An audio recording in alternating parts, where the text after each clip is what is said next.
In this video, I'll show you how you can sell crypto on Binance. So I'll quickly show you two different methods that you can do it.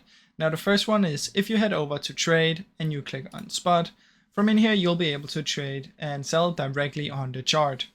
So right now you can see I'm on the Bitcoin and the Bitcoin for the USDT. And you can select different cryptos out here.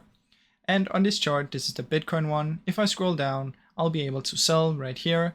I can enter the price and how much, and obviously it needs to follow the graph. So that is how you can do it on this one. Now, if you want to do it P2P, you can come back here, select P2P, then you want to select the crypto. So in this case, you can choose Bitcoin, and then what you can do is press sell, and you will be able to sell your Bitcoin from in here. So that is basically how that works, guys. Now, I really hope you enjoyed this short video. If you did, please leave a like and subscribe, as it helps me out a ton. Thank you so much for watching.